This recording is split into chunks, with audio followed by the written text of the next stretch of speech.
to Wild and Free Art. Today, I'm going to be working on reducing my scrap pile, and my aim is to get rid of a lot of scraps and a lot of my trash collection because it is out of control, absolutely 100%. So I wanted to show you one way of, using up some of these smaller scraps, like the offcuts from when you're trimming pages and stuff. So I made these little type of matchbook stamp things, and the stamped papers can actually be easily removed from the book. And now once I managed to do it, they can be easily removed from the book, and then you can use them directly in your project. So I've made it using two different ways.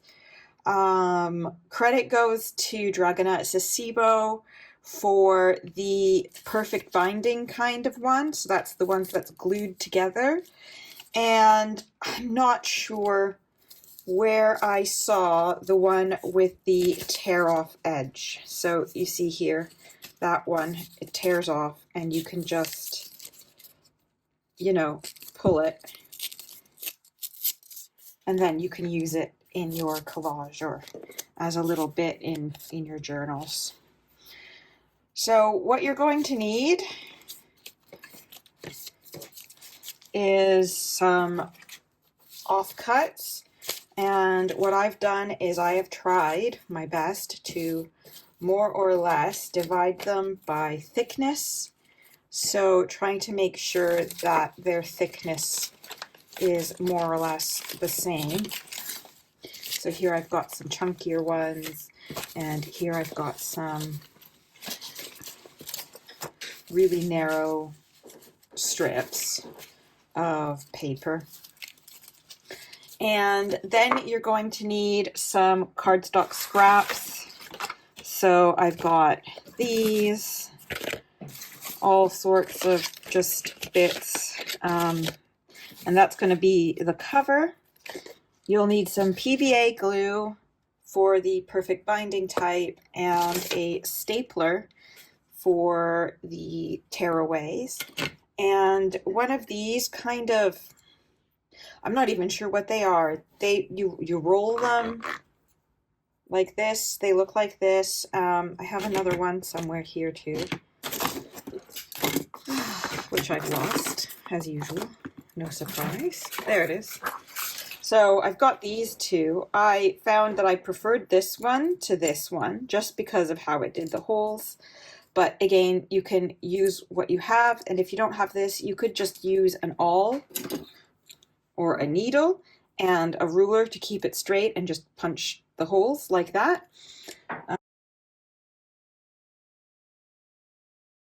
It's up to you. You have to use what you've got in the supplies.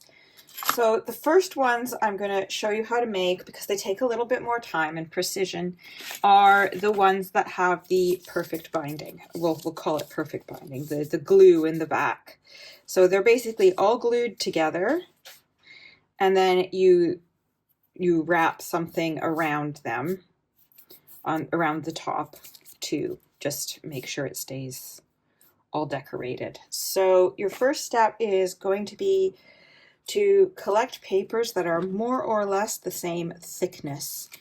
And in this case, see, I've got some that are like this, so you're going to want to make sure they're all detached. So all you have to do is that. They don't have to be all the same length. They can be all different kinds, because the goal is to try and use up as many of your scraps as you can. So see, this is just a piece of packaging paper, and I'm just going to trim it a little bit shorter.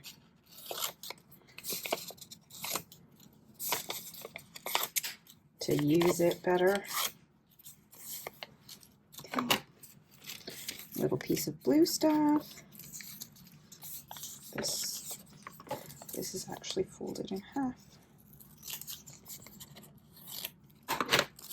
So once you've gathered however many you want, you can actually go pretty thick with this kind of little match booklet.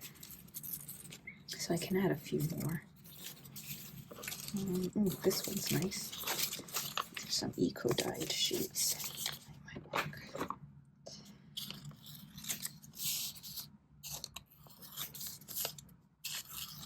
Okay, so for now we'll consider those sufficient. So once you have the number of papers that you want, you're going to need a piece of cardstock that is the same thickness to use as a cover. So if you have one that's longer, you can always trim it. That looks about good. We can do this one. So we're looking at about what, 1.5 inches?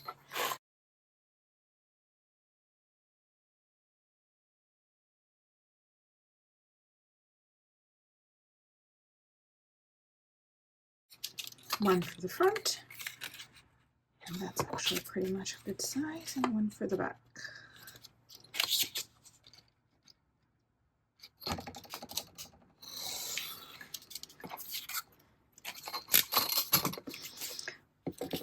So you'll have one on the front, one on the back. They can be totally different. There we go. We make that, that's it. So now this is where it gets a little bit tricky, because this binding, this way of sticking them together, requires them to all be perfectly lined up and square. You have to make sure that at least one corner is 90 degrees, and then you can be sure that they will stick together. So one of the things you can do to ensure that is just grab a couple of them, tap them so that they're together, line them up like so, and just give it a little trim.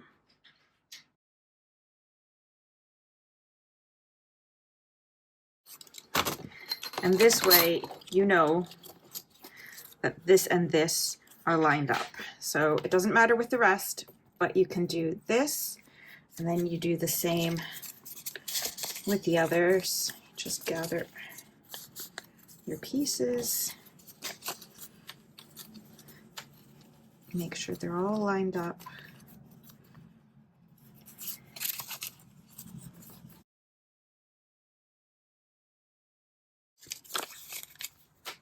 So now you should have one of them all lined up nice and flush. And of course, the same with your covers. At this point, if you want, you can change the order of the papers so that you don't have a bunch of similar papers all one after the other.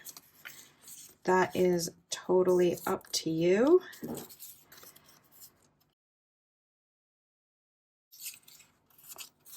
Okay, so that's me decided on that. Put my covers back on. Now we have to make sure it's all trimmed to the right size, so you have to be extra careful, and you'll need one of these just to hold everything for when you're cutting. You might need to do some coaxing.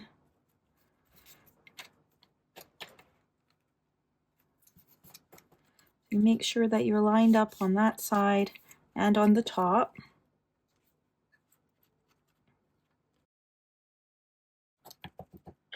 Once you have those lined up, just grab your clip and clip on the one side. And what we're going to do now is we're going to make sure everything is flush. So make sure that we're going to cut off all the excess bits that are here. So easiest way to do that is to line it up with your ruler.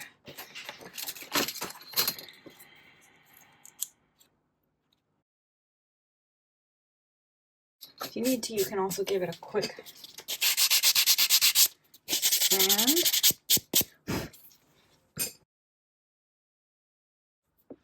Okay, so now we have everything all square and lined up nicely. And what we're going to do is just carefully transfer this and this to the sides to hold everything together. And we're going to apply glue here to make our first layer of the binding. So all you need for that is your PVA and a brush with a flat end, preferably. Something flat like this. And you're going to want your glue. I am on the dregs of my glue here, so I'm just kind of dipping. And you're going to want to make sure you get it in there as much as you can. Don't skimp. Just dab it in and then just go on it again. And we will be doing another layer, so it doesn't have to be perfect, but you really want to try and really get it in there. These are good for a mass make because as one dries, you can, start working on another one, which is always fun. There we go. So I'm going to consider that a layer done. So you just set it aside for about, 15-20 minutes. And then we're going to put on another layer and use some fabric or washi tape or something to just cover that and add extra stickiness. So we'll be back once everything is dry. Okay, so this one has been drying. And now we are going to add another layer of glue plus something to cover the top. Okay, so you can use a piece of fabric scrap, which I think I might do, or lace, or that's a bit not right with the red. Might be a bit much. How about this little square of, it's got some interest. We'll go with that. All right. So you're going to want to cut yourself a piece of fabric that will again go around the whole thing.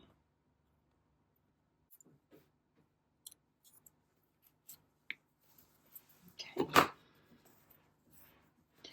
And then it's already had a layer of glue, so I'm just going to use this one, but you're going to want to be generous.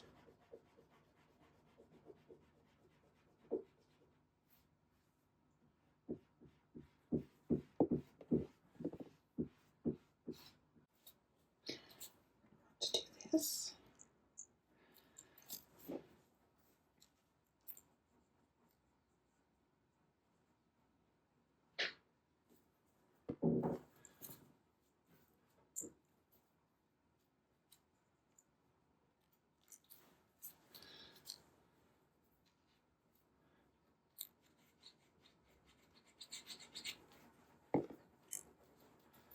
Okay, and you take these, stick them on right there so that everything connects, and you leave that to dry again.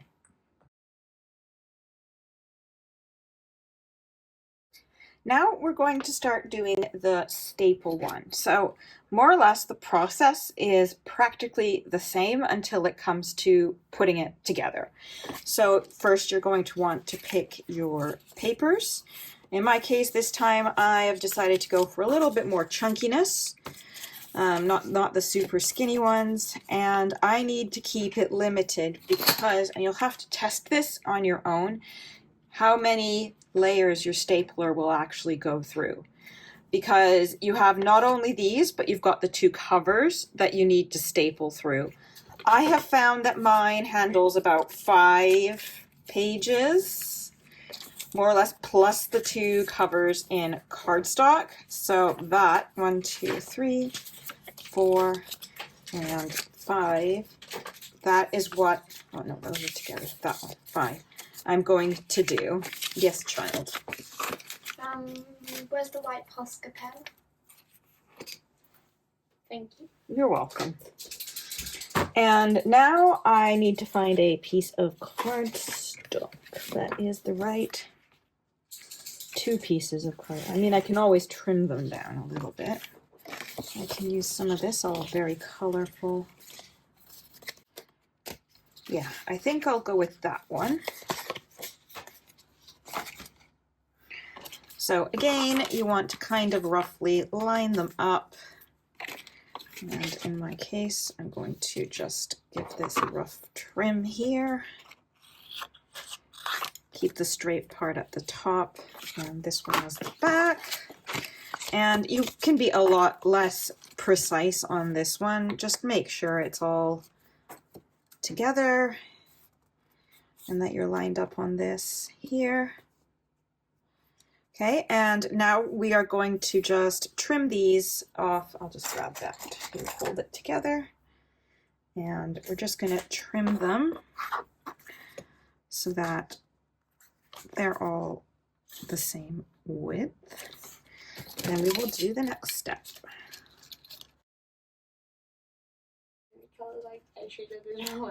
Oh wow, that's amazing! She's gonna love it. Beautiful.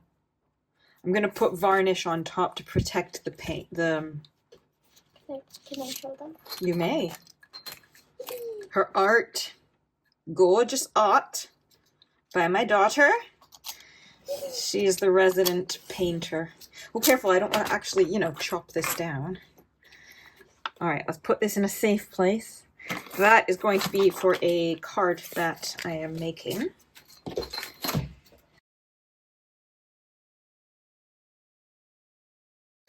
So now we have everything more or less under control. It's time to turn this into a tearaway piece. So as I said, if you have one of these, I'll show you how to do it. It's really easy. So because I'm going to put the staples, I'm giving myself about one of these squares of space. So just like so, I am taking the ruler to make sure I run a straight line and basically just go over it. And you see here, don't know if you can see, there you go. You've got your little tearaway piece. If you don't have one, you can do the same thing. So you take your piece, measure your 1 centimeter,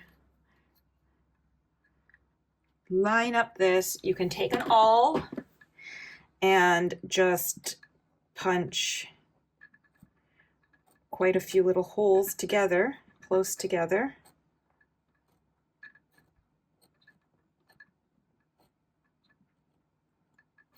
Okay, and again, you have a tearaway piece that you can just tear it away.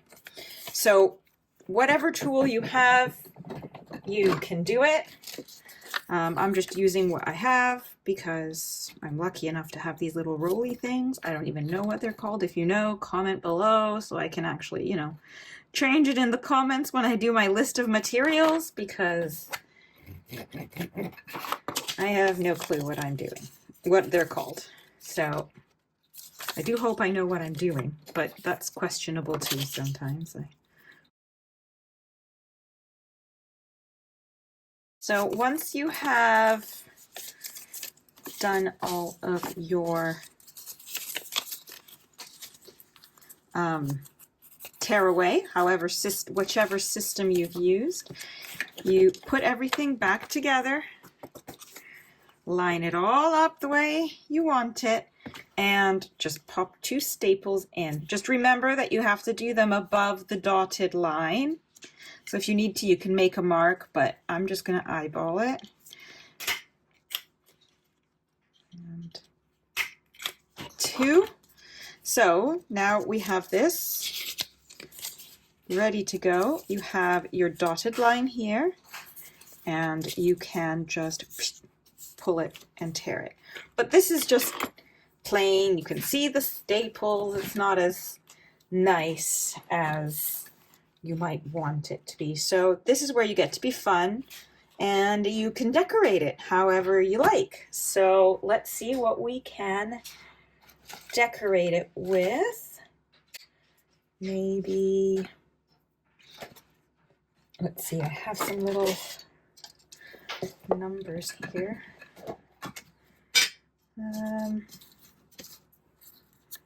Do something, do a little bird, I could do a magpie.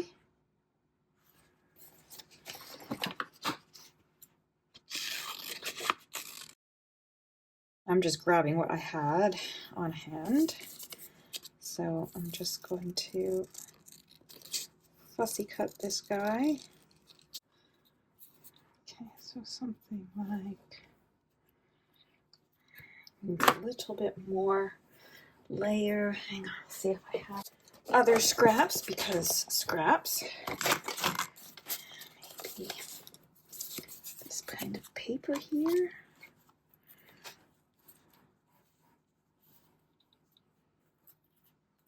Don't know if I quite like that number.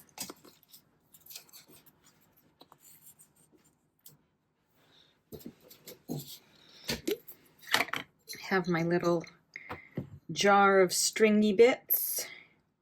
I'm sure we all have one. Some darker colored ones. This dark blue.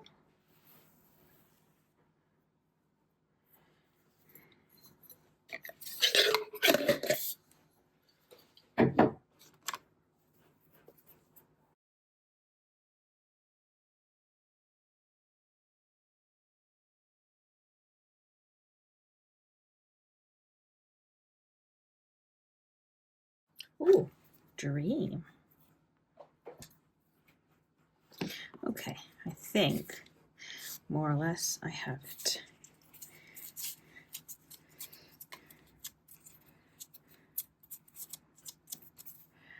All right, so we're going to do this.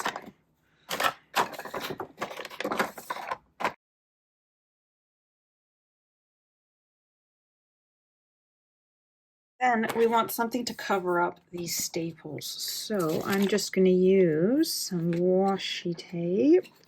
Okay, I'm just going to do a little squiggle here because not all washi tape sticks.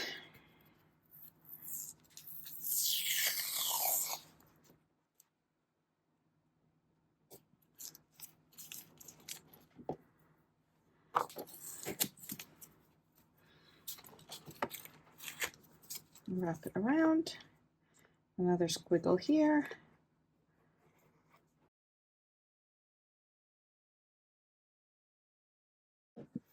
Okay. And you can always give it a little ink if you want.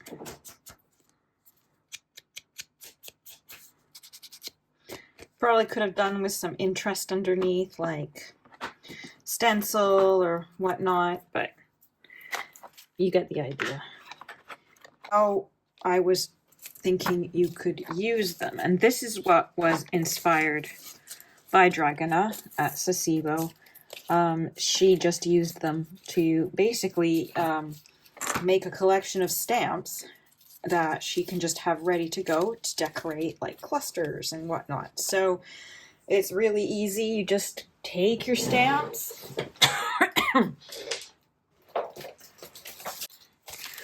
Got some of these. You got a nice little butterfly. Stick it on your acrylic block. Get your ink.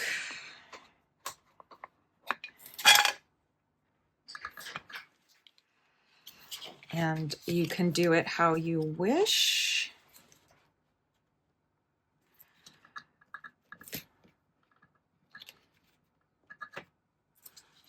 You could even do multiple stamps on one. So I have another butterfly one here. You can just do that, and then you have two butterflies ready to go. Just in this case, be careful that you don't go over your perforated edge. I think this is starting to dry out.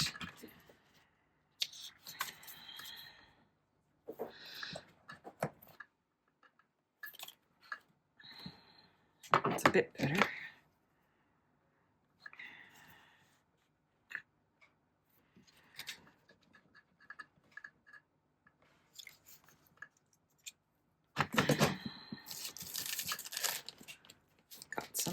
moths I can put on here.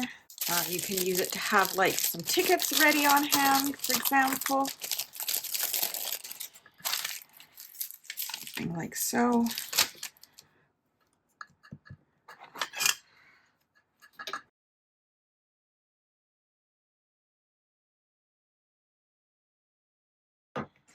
There you go. So you've got something ready to pull out and use. And we'll do another one.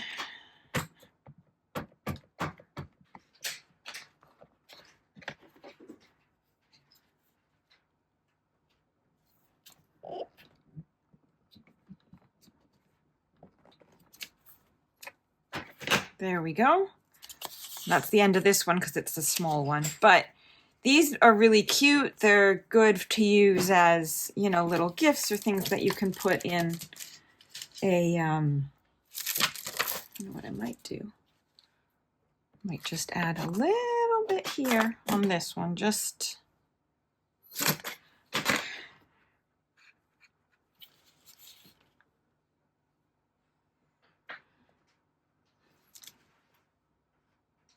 there we go. It's upside down, but that's okay. This one's for me. Oh dear. That's it. So there you go. These are really cute and you can use them in Happy Mail. You can keep them as part of your stash. You can give them away. You can just keep them empty and use them, you know, to add to your journals however you want. So I hope that you have enjoyed and give it a try, and it helps to reduce your little stash of goods. Let me know what you think in the comments, and if you've given it a go, I would love to see what you've done. So in the meantime, happy creating, and I hope you have a wonderful day. Bye bye.